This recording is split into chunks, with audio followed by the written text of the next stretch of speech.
এবং বলছে যে ব্যক্তি কোন রোজাদারকে তৃপ্তি মিটাইয়া খাওয়াবে, রোজাদারকে তৃপ্তি মিটাইয়া খাওয়াবে, আল্লাহ রাসূল সাল্লাল্লাহু আলাইহি ওয়াসাল্লাম বলেন তাকে হাউজে কাউসার থেকে পানি পান করানো হবে। কোন ব্যক্তিকে যদি তৃপ্তি সহকারে ইফতার করানো হয়, আল্লাহ তাআলা সন্তুষ্ট হয়ে তাকে হাউজে কাউসারের পানি পান করাবেন। যে ব্যক্তিকে হাউজে কাউসারের পানি পান করানো হবে, জান্নাতে যাওয়ার আগ পর্যন্ত তার পানি পিপাসা লাগবে না। ছোট একটা আমল না, ছোট একটা কথা বলে না। আরে ভাই আপনি খাইতে বসছেন, একজনের ইফতার দিয়ে দুইজনে করা যায় না? যায় না? এরপরে দেখেন আরো সহজভাবে নবী করিম সাল্লাল্লাহু আলাইহি ওয়াসাল্লাম বলেছেন, যে ব্যক্তি শুধুমাত্র এক পেলা দুধ অথবা একটি খেজুর অথবা এক গ্লাস পানি দিয়ে যদি ইফতারি করানো হয়, তাহলে আল্লাহ রাব্বুল আলামিন তাকে ওই ব্যক্তি রোজা রাখলে যে সওয়াব হয় সেই সমপরিমাণ নেকি পাবে। এক গ্লাস পানি, এক গ্লাস পানি ওরা তো কেনা লাগে না, লাগে টিউবওয়েল আছে, ট্যাপ আছে, পানি এক গ্লাস আনলে ভাই রোজা রাখছেন খান। আপনার ইফতারি করতে বসছেন, ভাই খেজুর তো দুইটা, আপনি একটা খান আমি একটা খাই, তিনজন হলে এটা বন্টন করে খাওয়া যায় না? আপনি দুধ খাইতে বসছেন, একজন যদি আসে ভাই রোজা রাখছেন, হ্যাঁ রোজা রাখছি আসেন ভাগ করে খাই, হয় না এরকমের? হয় না? এক পেলা দুধ দিয়ে 70 জন 80 জনে পান করছে নবীজির জীবনে, হয় না এরকমের? তাহলে এক পেলা পানি দুধ দিয়ে যদি 70-80 জনে পানি দুধ তৃপ্তি সহকারে যদি খাইতে পারে, আল্লাহ তাআলা যদি ওইখানে বরকত দিতে পারে, আর আপনাকে আমাকে সেই বরকতটা দিতে পারেন না? আমরা তো সেই নবীর উম্মত, ঠিক না? আমরা সাহাবীদের ভাই, ঠিক না? নবী করিম সাল্লাল্লাহু আলাইহি ওয়াসাল্লাম আকাঙ্ক্ষা করেছেন জান্নাতের নয়, আল্লাহ তাআলার কাছে অন্য কোনো আকাঙ্ক্ষা করেন নাই। নবীজি বসে, আল্লাহ আমার একটা ইচ্ছে হয়, আমার একটা আফসোস হয়, আমি যদি আমার ভাইদেরকে দেখতে পারতাম, ভাইদের সাথে সাক্ষাৎ করতে পারতাম। সাহাবায়ে আজমায়ে কেরাম বলেন, ইয়া রাসূলুল্লাহ, ইয়া হাবিবাল্লাহ, আমরাই তো আপনার ভাই।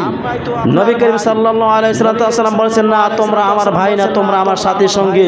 আমার ভাই হইল তারা যারা আমাকে না দেখে আমাকে নবী হিসাবে মেনে নেছে, তারা আমার ভাই।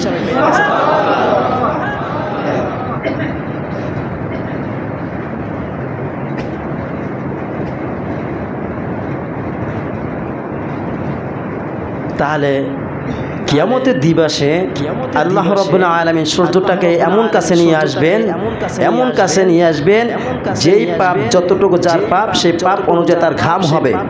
নবী করিম সাল্লাল্লাহু আলাইহি ওয়াসাল্লাম বলেন, কারো পাপ কম হবে যার কারণে পাপের কারণে তার পায়ের গোড়ালি পর্যন্ত ঘামের ভিতরে ঘামে ডুবে যাবে, আরও কারো কাছে হাঁটু পর্যন্ত হবে, কোমর পর্যন্ত হবে, বক্ষ পর্যন্ত হবে, কেউ আবার ঘামের ভিতরে সাঁতরাতে থাকবে।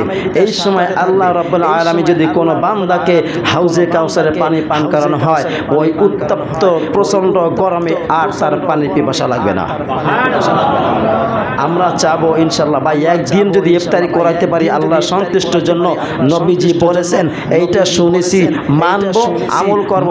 আল্লাহ যদি চাহেন হাউজে কাউসারের পানি খাওয়াতে পারেন না? নবীর কথা মিথ্যা কি? মিথ্যা? নবী মিথ্যা বলতে পারেন? বিশ্বাস আছে? বিশ্বাস আছে? কারণ এটা আপনার আমার কথা না, নবীজির কথা। আল্লাহ সার্টিফিকেট দিয়ে দিয়েছেন। সূরা হাক্কা, কি সূরা? আল্লাহ তাআলা বলেন, ওয়ালাউ তাকাওয়ালা আলাইনা বা'দাল আকাওয়িল লাআখাযনা মিনহু বিল ইয়ামিন সুম্মা লাকাতা'না মিনহুল ওয়াতিন ফামা মিনকুম মিন আহাদিন আনহু হাজিজিন। আল্লাহ তাআলা বলেন, ওয়ালাউ তাকাওয়ালা আলাইনা বা'দাল আকাওয়িল, আমার নবী, আমি রব যেই কথা বলি নাই, আমার নবী যদি আমার নাম দিয়ে নিজের মন গড়া চালাই দিত, ওয়ালাউ তাকাওয়ালা আলাইনা বা'দাল আকাওয়িল লাআখাযনা মিনহু বিল ইয়ামিন, তার ডান হস্তকে আমি চেপে ধরতাম। কি করতাম? তার ডান হস্ত বলতে দুইটা জিনিস বোঝানো হয়, ডান হাত এটাও হতে পারে, অথবা তার ক্ষমতাকে বোঝানো হয়েছে, ঠিক না? যদি কোনো মানুষ দেখবেন প্রিয় মানুষ হয়, সে বলে সে আমার ডান হাত, বলে না? বলে না? কথা বলে না? বলে না? এটা বেশিরভাগ বলা হয় রাজনীতির ব্যাপারে বলা হয়, সে আমার ডান হাত, সে ক্ষমতা চুক্ত, ঠিক না? এই জন্য ক্ষমতাকে নবীকে আল্লাহ রাব্বুল আলামিন চেপে ধরতেন এবং নবী যেই কণ্ঠ দিয়ে কথা বলতেন সেই কণ্ঠকে ছিঁড়ে ফেলতেন। আল্লাহ তাআলা নবীকে এত বড় হুমকি দিয়ে কথা বলছেন, তাহলে আমি আপনি সলিমুদ্দিন